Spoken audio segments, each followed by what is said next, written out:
Yes, good afternoon all of you. So today we continue with chapter 1 in accounts part 2, that is your share capital transactions.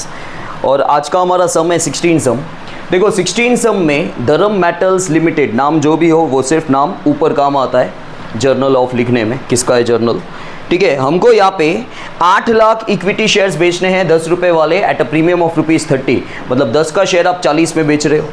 ठीक है, और total 8 lakh shares बेचने हैं. 3 instalment है, application, allotment, final call. पहली 2 instalment में premium है. ठीक है, हमें मतलब कंपनी को 8 लाख शेयर्स की एप्लीकेशन रिसीव हो रही है और आपको बेचने भी 8 लाख ही है. मतलब कुछ भी पैसा वापस नहीं जाएगा. ये सारी चीज़ें इसलिए बोलनी होती है क्योंकि आपको याद रहेगा, आपकी एंट्री जल्दी जल्दी होगी कि पैसा वापस जाने वाला नहीं है. एंड ऑल द एप्लीकेशंस नहीं होना चाहिए वहाँ पे, एंड ऑल द एप्लीकेंट होना चाहिए एक्चुअली. खैर उससे आपको मतलब नहीं फिलहाल. फॉर अलॉटेड शेयर्स आप रीड भी नहीं करोगे वैसे भी. विपुल हु वॉज अलॉटेड 1500 शेयर्स, विपुल नाम के बंदे को टोटल 8 लाख शेयर्स हमने मार्केट में बेचे. उसमें से विपुल नाम के बंदे को हमने 1500 शेयर्स दिए, अलॉट किए, और उसने अलॉटमेंट का पैसा पे नहीं किया. अब कल जो 2 सम हमने किया था उसमें आपने क्या देखा कि फाइनल कॉल के बाद हम लोग फोरफिट कर रहे हैं. यहाँ पे जैसा लिखा है ऐसा करना होता है. आज लिखा है कि विपुल नाम के बंदे ने 1500 शेयर्स पे अलॉटमेंट का पैसा पे नहीं किया, इसलिए and Hans his shares were forfeited by company after allotment. Allotment के बाद मतलब फाइनल कॉल से पहले आपको यहाँ पे उसके शेयर्स फोरफिट कर देने हैं. अब देखो फोरफिट कभी भी किए, ऐसा कोई रूल नहीं होता है कि फोरफिट अभी किए तो री इशू भी अभी कर देंगे, ऐसा कोई रूल नहीं है. हाँ, री इशू की एंट्री के साथ कैपिटल रिजर्व में ट्रांसफ़र करने की एंट्री साथ में ही आती है. जब आप री इशू करोगे तब कैपिटल रिजर्व में ट्रांसफ़र होगा, लेकिन शेयर्स अभी फोरफिट कर रहा हूँ तो अभी दोबारा बेचूंगा ऐसा नहीं होता. वो लिखा होगा वैसा करना है. लेकिन यहाँ पे लिखा हुआ है देखो कि आप ये 1500 शेयर्स जो अभी अभी आपने विपुल के 1500 शेयर्स फोरफिट किए, वो 1500 शेयर्स आप दोबारा फाइनल कॉल से पहले बेच रहे हो. कितने में? ₹5 पर शेयर. क्या पीछे फुल्ली पेड अप लिखा हुआ है? अब नहीं लिखा हुआ है, क्योंकि यहाँ लिखा होता ना तो उसका इंपॉर्टेंस होता. क्यों? क्योंकि तीसरी इंस्टॉलमेंट मांगना बाकी है, क्योंकि आपने अलॉटमेंट के बाद ही ये कर दिया. तो अगर यहाँ फुल्ली पेड अप लिखा होता तो उसका इंपॉर्टेंस होता. ठीक है, लेकिन इन्होंने यहाँ पे फुल्ली पेड अप लिख के नहीं दिया है. इसके बाद हेमा को, जिसको हमने 500 शेयर्स दिए थे, उसने फाइनल कॉल का पैसा पे नहीं किया है, इसलिए उसके शेयर्स भी हमने फोरफिट कर दिए. मतलब 2 बार फोरफिचर की एंट्री हो रही है. और ये फोरफिटेड शेयर्स, जो ये 500 फोरफिटेड शेयर्स हैं, ये हमने मैक्सिमम डिस्काउंट पे बेचे. क्या लिखा हुआ है? कंपनी री issued these 500 shares at maximum permissible discount. Maximum permissible discount मतलब आप मैक्सिमम कितना डिस्काउंट दे सकते हो. तो हमेशा याद रखना, आप मैक्सिमम डिस्काउंट उतना ही दे सकते हो जितना फोरफीचर के टाइम पे आपने प्रॉफिट कमाया होगा. उससे ज़्यादा दोगे अगर तो फिर आपका नुकसान हो जाएगा. समझ में आया? तो मैक्सिमम परमिसिबल डिस्काउंट में हमेशा याद रखना, जितना फोरफीचर के टाइम पे आप प्रॉफिट कमाओगे उतना पूरा प्रॉफिट आप डिस्काउंट में दे दोगे. और जब मैक्सिमम डिस्काउंट वाली एंट्री आती है, मतलब री इश्यू अगर हम मैक्सिमम डिस्काउंट पे कर रहे हैं, तो कैपिटल रिजर्व में कुछ भी ट्रांसफ़र नहीं होगा, उसकी एंट्री नहीं आएगी. ठीक है, तो यहाँ पे 2 बार फोरफीचर हो रहा है. अब देखो, हमें फिर से एक बार क्वेश्चन बता देता हूँ. 8 लाख शेयर्स बेचने हैं 10 रुपये वाले एट अ प्रीमियम ऑफ 30. मतलब 10 का शेयर हम 40 में बेच रहे हैं. ठीक है, और 8 लाख शेयर्स की ही एप्लीकेशन आई तो आपको कुछ भी पैसा वापस देने की ज़रूरत नहीं है. 3 इंस्टॉलमेंट है, application, allotment and final call. अब जो आपने 8 लाख शेयर मार्केट में बेचे, उसमें से एक बंदा, जो विपुल नाम का बंदा जिसको आपने 1500 शेयर्स दिए थे, उसने अलॉटमेंट का पैसा नहीं दिया सेकेंड इंस्टॉलमेंट का. ठीक है, इसलिए हमने अलॉटमेंट मांगने के बाद, मतलब 4 एंट्रियां करने के बाद, हमने उसके शेयर्स फोरफिट कर दिए. वो शेयर हमारे पास आ गए, ये फोरफिटेड शेयर्स आ गए, और कंपनी बोल रही है कि हमने उसको री इशू भी कर दिए. ठीक है, तो हमने तुरंत जैसे ही आए हमने उसको री इशू भी कर दिया 5 रुपये में. ठीक है, फिर वहाँ पे जो भी फ़ायदा हो रहा है, नुकसान हो रहा है, तब देख लेंगे. और जैसे ही हमने री इशू किया तो कैपिटल रिजर्व की एंट्री साथ में आपको करनी होती है. अब आप फाइनल कॉल डिमांड करोगे, क्योंकि क्या है, जो हेमा नाम की बंदी है उसको हमने 500 शेयर्स दिए हैं. हेमा ही है ना? ठीक है, हेमा नाम की बंदी को हमने 500 शेयर्स दिए हैं और उसने फाइनल कॉल का पैसा नहीं दिया. मतलब बट ऑब्वियस है कि हमने सबसे फाइनल कॉल का पैसा मांगा होगा, तभी तो हेमा नाम की बंदी ने 500 शेयर्स पे फाइनल कॉल का पैसा नहीं दिया है. अब उसने पैसा नहीं दिया तो अब उसके शेयर्स भी हमने फोरफिट कर दिए.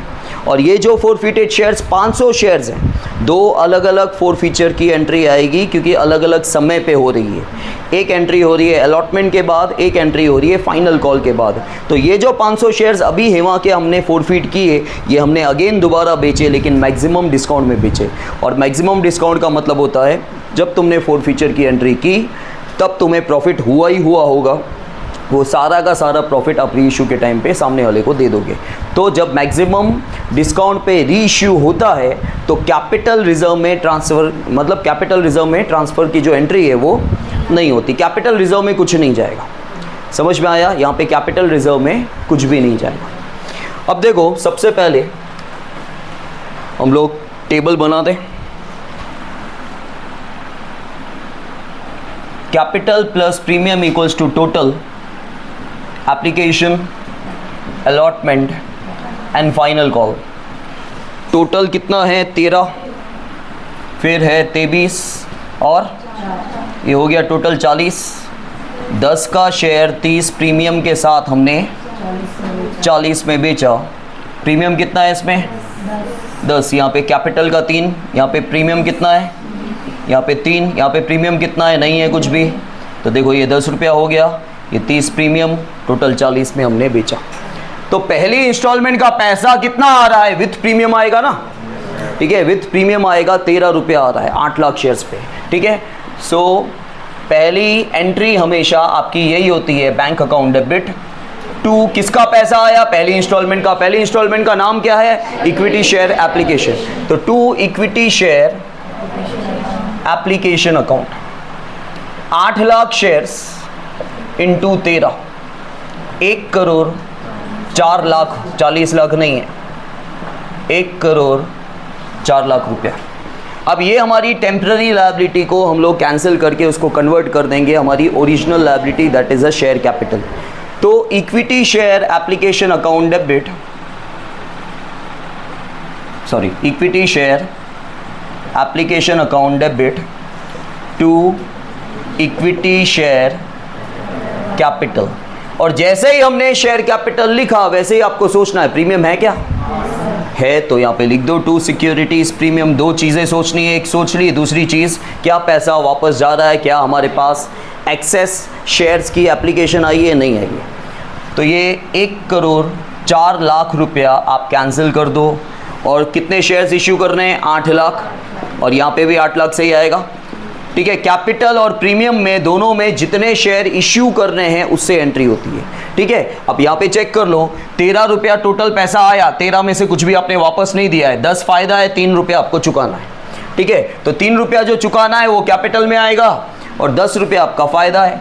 तो ये 24 लाख रुपये और ये 80 लाख, ठीक है। मतलब आपके पास पहली इंस्टॉलमेंट का टोटल 1 करोड़ 4 लाख रुपया आया, जिसमें से सिर्फ 24 लाख रुपया आपको चुकाना है, 80 लाख रुपया आपका फ़ायदा है। क्योंकि 1 करोड़ 4 लाख आया और 1 करोड़ 4 लाख अगर आप चुका दोगे तो फिर तो वो आप पे प्रीमियम हुआ ही नहीं। समझ में आया? ओके। इसके बाद equity share second installment demand करेंगे, अलॉटमेंट अकाउंट डेबिट। और जैसे जैसे हम लोग इंस्टॉलमेंट मांगते हैं वैसे वैसे शेयर कैपिटल की लायबिलिटी, तो यहाँ पे आप शेयर कैपिटल की लायबिलिटी इंक्रीज कर दो टू इक्विटी शेयर कैपिटल। और जैसे ही आप शेयर कैपिटल लिखो, एक बार सोचो प्रीमियम है सेकेंड इंस्टॉलमेंट में, तो यहाँ पे टू सिक्योरिटीज प्रीमियम, ठीक है। 8 लाख इंटू कितना मांगोगे? 23, लेकिन आपको चुकाना कितना है? सिर्फ 3 रुपया। 8 लाख इंटू 3 और 20 रुपया आपका फ़ायदा है, ठीक है। तो ये कितना आएगा? 1 करोड़ 84 लैक्स और 24 लाख रुपया ही चुकाना है। 1 करोड़ 60 लाख रुपया आपका फ़ायदा है, ठीक है। ज़ीरो थोड़े देख लेना, यहाँ नहीं, मैंने तो राइट ही लिखे, तुम लिखते वक्त देख लेना। इसके बाद पैसा आ रहा है, लेकिन सभी लोग पैसा नहीं दे रहे, ठीक है। 1500 शेयर्स पे विपुल नाम का बंदा अलॉटमेंट का पैसा नहीं दे रहा है, ठीक है। तो कॉल इन एरियर्स आ जाएगा, बाकी के लोग पैसा दे रहे हैं। तो बाकी के जो लोग पैसा दे रहे हैं that is bank account debit, then call in arrears account debit. और किसका पैसा आया? अलॉटमेंट का पैसा आया। अलॉटमेंट हम लोग कैंसिल कर लेंगे, मांगा कितना, कैंसिल उतना ही होगा, ठीक है, 1,84,00,000। लेकिन कितना नहीं आया, कितने शेयर्स पे नहीं आया, 1500 शेयर्स। मांगा कितने से, 23 से, तो यहाँ पे भी 23 आएगा। 34,500 रुपीज़ नहीं आया, तो कितना आया, 1,83,65,500, ठीक है। इसके बाद अब फाइनल कॉल डिमांड नहीं करना है, क्योंकि अलॉटमेंट के बाद हमने क्या किया, हमने शेयर्स फोरफीट कर दिए। तो फोरफीचर की वही एंट्री जो होती थी। तो यहाँ पे हम लोग लिखेंगे इक्विटी शेयर। जब फोरफीचर होता है वृंदा, तो क्या होता है, सबसे पहले जब फोरफीचर होता है तो सबसे पहला लॉजिक क्या है, क्या होता है हमारे लिए, ठीक है, शेयर कैपिटल की लायबिलिटी। सबसे पहली चीज़ यही बोलनी है, क्योंकि लिखनी भी वही है और लॉजिक भी वही है। इक्विटी शेयर कैपिटल की लायबिलिटी, क्योंकि देखो वैसे शेयर कैपिटल की लायबिलिटी है ना हमारी, इस चैप्टर में आप क्या सीख रहे हो, आपकी मेन लायबिलिटी, इस चैप्टर की लायबिलिटी शेयर कैपिटल की लायबिलिटी है। अब जब आप फोरफीट कर रहे हो, मतलब आपको उन बंदों को उन शेयर्स पे पैसा चुकाना नहीं है आगे चल के, ठीक है, तो आपकी लायबिलिटी कैंसिल हो रही है। तो equity share capital account debit, कितने शेयर से, 1500। और अब मेन पॉइंट आती है, आपको 1500 500 ये सब तो समझ में आ जाएगा शेयर कितने लेने हैं, लेकिन हम सारी इंस्टॉलमेंट डिमांड नहीं कर चुके हैं। आपको लॉजिकली जाना पड़ेगा यहाँ पे। लॉजिकली ये है कि आपको ये चेक करना है अब तक हमने कितनी इंस्टॉलमेंट मांगी है, 2, ठीक है, 2 मांगी है। तो वहाँ पर उन 2 इंस्टॉलमेंट में टोटल शेयर कैपिटल की लायबिलिटी क्रिएट कितनी हुई है। देखो प्रीमियम को छोड़ देना, यहाँ पे देख लो 2 इंस्टॉलमेंट में शेयर कैपिटल की लायबिलिटी कितनी दिख रही है, क्योंकि ये तो मांगा ही नहीं है ना, 4 रुपया तो मांगा ही नहीं है। तुमको हमेशा ये सोचने का कि आज हम जैसे फोरफीट कर रहे हैं, आज की डेट पे अगर आपको चुकाना होता तो कितना चुकाते, 10 तो नहीं चुकाते ना, क्योंकि आपने मांगा ही 6 है। तो आज की डेट में अगर चुकाना होता तो 6 चुकाते, तो आज की डेट पे नहीं चुकाना है तो 6 कैंसिल होगा, क्योंकि अब तक आपकी शेयर कैपिटल की लायबिलिटी 2 ही इंस्टॉलमेंट से क्रिएट हुई है, ठीक है। लॉजिक समझ में नहीं आता है तो रट्टा ये है, इस तरह रट्टाफिकेशन करते हैं कि हमने इंस्टॉलमेंट कितनी मांगी, उसका पैसा देख लो, समझ में आया। तो यहाँ पे 6 रुपया आएगा, 10 रुपया नहीं आएगा। दूसरी फोरफीचर की जो एंट्री करेंगे उसमें 10 आएगा, क्योंकि वहाँ पे तीनों इंस्टॉलमेंट मांग चुके हैं हम लोग, ठीक है। 2 इक्विटी शेयर फोरफीचर, ये हमारा कैपिटल प्रॉफिट है। और 2 call in arrears, single share है तो इजी पड़ता है कि 1500 शेयर्स पे। अब देखो ये और भी इजी पड़ता है अगर आप हल्का सा पूरा ध्यान, 1 सेकेंड भी इधर उधर नहीं हो रहे हो ना, तो आपको सब कुछ अच्छे से मुंह पे समझ में आएगा। आपका ध्यान बीच बीच में कहीं और चला गया, सो गए, देख यहाँ रहे हो तो नहीं। जब 2 इंस्टॉलमेंट के बाद फोरफीचर हो रहा है ना, तो बहुत सिंपल सी बात है, एक इंस्टॉलमेंट आई होगी, एक नहीं आई होगी, क्योंकि पहली इंस्टॉलमेंट तो कंपलसरी आती है और दूसरी नहीं आई होगी, तभी तो आप फोरफीचर कर रहे हो ना भाई। तो जब 2 इंस्टॉलमेंट आई है उसमें से, मतलब जब 2 इंस्टॉलमेंट हमने डिमांड की होगी और फोरफीचर 2 इंस्टॉलमेंट के बाद कर रहे हैं, तो सीधा सा हिसाब है कि एक आई होगी एक नहीं आई होगी। पहली बिना मांगे आ जाती है और दूसरी नहीं आई होगी, इसलिए तो आप फोरफीचर कर रहे हो, सीधी सी बात है। तो 3 आया 3 नहीं आया, समझ में आया। एप्लीकेशन का पैसा आ चुका है, अलॉटमेंट का पैसा नहीं आया, तो जो आ गया है वो आपका प्रॉफिट, जो नहीं आया यहाँ पे कैंसिल करेंगे अभी, क्योंकि हमने पहले उसको टेम्पररी लॉस दिखाया था, लेकिन ये प्रीमियम के साथ था, वहाँ पे प्रीमियम के बिना दिखा रहे हैं, दैट्स ऑल। तो ये 4500 और ये 4500, समझ में आया। ओके, अब री इश्यू इन्होंने बोला है इसलिए हम कर रहे हैं। जैसे नेक्स्ट सम है ना, इसके बाद वाले सम में वो फोरफीचर के बाद री इश्यू नहीं करवा रहे, वो री इश्यू साथ में लास्ट में करवा रहे हैं। तो जैसे लिखा हुआ है ऐसा अपने को करना है, इसमें सोचने वाली बात ही नहीं। खाली ध्यान रखना, री इश्यू के बाद कैपिटल रिजर्व की एंट्री होती है, वो कंपलसरी आएगी। तो अब हमने कैसे री इश्यू किया है, 5 रुपये में। एक इंस्टॉलमेंट बाकी है लेकिन पीछे फुल्ली पेडअप नहीं लिखा हुआ। दूसरा, इस बात का खास आपको ध्यान देना है कि पीछे फुल्ली पेडअप लिखा हुआ है कि नहीं री इश्यू करते वक्त। तो पैसा आ रहा है, बैंक अकाउंट डेबिट। कितने शेयर्स, 1500 शेयर्स हमने दोबारा बेच दिए, लिखा हुआ है कितने में बेचे। और आपको कंपेयर किससे करना है पता है, इससे, क्योंकि अभी तक आपने कितनी इंस्टॉलमेंट्स मांगी है, 6, और उसका पैसा कितना था, इंस्टॉलमेंट्स कितनी मांगी है, 2, और उसका पैसा है 6। तो आपको, आपके पास जो 5 रुपये आया ना अभी, इसको उसके साथ कंपेयर करना है, क्योंकि एक्चुअली 6 आना चाहिए था, क्योंकि आपने 2 इंस्टॉलमेंट के अकॉर्डिंग मांगना है अगर आपको, तो आप 10 तो नहीं मांग सकते।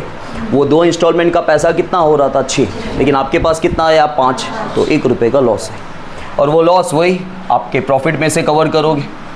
Equity share forfeiture account debit, और लॉस कितने का हो रहा है 1 रुपये का, ठीक है। टू इक्विटी शेयर कैपिटल, मैं पहले एंट्री आपको फिर से एक्सप्लेन कर देता हूँ। पैसा आया, 1 रुपये का लॉस हो रहा है, जितने का भी लॉस हो रहा है वो लॉस हमेशा आप अपने प्रॉफिट में से कवर करते हो, और ये शेयर फॉरफीचर प्रॉफिट का नाम है। और दोबारा आपने शेयर बेच दिए तो फिर से आपकी शेयर कैपिटल की लायबिलिटी क्रिएट हो गई, ठीक है। अब यहाँ पे फिर से आपको क्या लिखना है 1500 × 6, क्योंकि भाई शेयर तो जो गया वैसे 10 का है, लेकिन हाल फिलहाल हमने इंस्टॉलमेंट्स कितनी मांगी थी मार्केट से 2, तो उसका 6 रुपया हो रहा है। हमेशा याद रखना ये अमाउंट और ये अमाउंट हमेशा तुमको सेम मिलेगा, ठीक है। ये अमाउंट और ये वाला अमाउंट हमेशा तुमको सेम मिलेगा, मतलब ये रुपया 6। शेयर्स अलग अलग हो सकते हैं, और पहले ऐसे सम्स अच्छे से आते थे, आजकल नहीं आते हैं, क्योंकि हो सकता है ना, मैंने अभी शेयर्स फॉरफिट कितने किए 1500, मेरी मर्ज़ी, मुझे सारे शेयर नहीं बेचने, उस 1500 में से खाली 500 बेचने, 1000 बेचने, ऐसा भी होता है, शॉर्ट सम में आएगा आपको, ठीक है। तो यहाँ पे ये 1500 × 5 7500 आया, 1500 का नुकसान और 9000 की लायबिलिटी फिर से क्रिएट हो गई। कल जैसा ही सेम आज हम लोग कंपेयर करेंगे ना, 5 रुपया आया, आना कितना चाहिए था 6 रुपया, क्योंकि अभी तक आप 2 इंस्टॉलमेंट का पैसा मांग चुके हो। 10 रुपये से कंपेयर नहीं करेंगे, क्यों नहीं करेंगे मैं आपको बता रहा हूँ, क्योंकि देखो अभी जो आपने दोबारा शेयर बेचे, आपने फाइनल कॉल मांगा ही नहीं, आपने फाइनल कॉल मांगा नहीं, उससे पहले ये सब हो गया, फॉरफिट किया और री इशू कर दिया। तो आप क्या कर रहे हो, जिसको आप बेच रहे हो ना, उसको आप 10 के अकॉर्डिंग नहीं बेच रहे हो, है तो शेयर 10 का ही, लेकिन उसको हाल फिलहाल 6 रुपये के हिसाब से पैसा ले रहे हो। और ये जो फाइनल कॉल का पैसा है ना, तो तुम बोलोगे सर क्या फाइनल कॉल का पैसा उससे नहीं मांगेंगे? मांगेंगे, लेकिन जब सबसे मांगेंगे ना, साथ में मांगेंगे। जब सबसे तीसरी इंस्टॉलमेंट हमने मांगी ही नहीं है ना, तीसरी इंस्टॉलमेंट हमने मांगी ही नहीं है, अब हम जिसको री इशू कर रहे हैं शेयर, जिसके पास शेयर जा रहे हैं, उससे भी मांगेंगे, साथ में मांग लेंगे। मतलब एक तरह से जो आपने री इशू किए ना शेयर, वो 10 की जगह 9 में जा रहे हैं, क्योंकि 5 यहाँ पे आ रहा है, 4 आगे डिमांड करेंगे, ठीक है। बोल। हाँ, तो वही समझा रहा था, वो आगे समझ में आता, ठीक है, समझ में आ गया ये।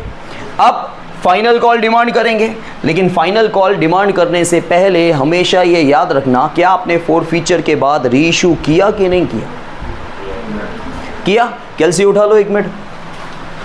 कैलसी में सबसे पहले हमने क्या किया, मार्केट में 8 लाख शेयर्स बेचे, लिखो 8 लाख। अब इन 8 लाख में से आपने 1500 शेयर्स वापस ले लिए, फॉरफिट किया, करो माइनस 1500, 7,98,500 बराबर। आपने वापस लेने के बाद दोबारा 1500 बेच दिए, फिर से प्लस कर दो 1500, तो फिर से 8 लाख आ जाएगा। मतलब अब मार्केट में फिर से 8 लाख शेयर्स हैं। किंजल बोल रही है सर ये क्या करवा दिया आपने, तो आगे समझो तो सही पूरा। फिर से मार्केट में 8 लाख शेयर्स हो गए, तो जितने शेयर्स मार्केट में होंगे उसी पे इंस्टॉलमेंट मांगोगे ना।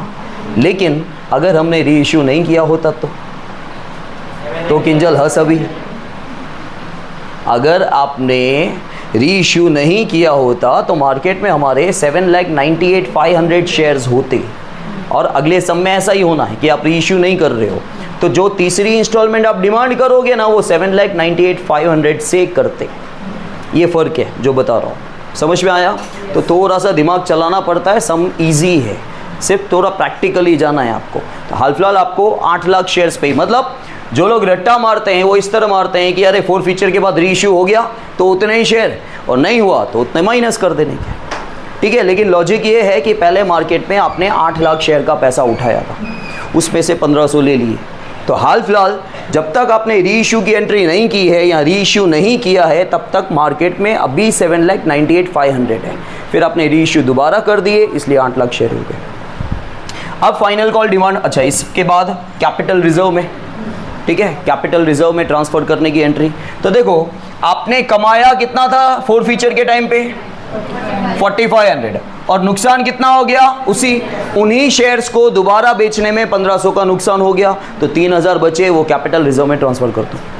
तो equity share forfeiture account debit to capital reserve. ठीक है, कितना 4500 में से 1500 गया तो कितना रह गया 3000। ठीक है, अब फाइनल कॉल की एंट्री करेंगे, लेकिन यहाँ पे कचरा हो जाएगा, तो एक काम करो, ये एंट्री कर लो 3-4, यहाँ तक ये वाला पोर्शन कर लो।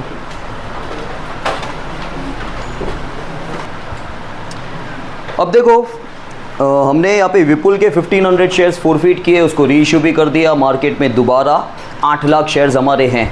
अब क्या हो रहा है यहाँ पे, ध्यान देना सब लोग, हम लोग फाइनल कॉल डिमांड कर रहे हैं।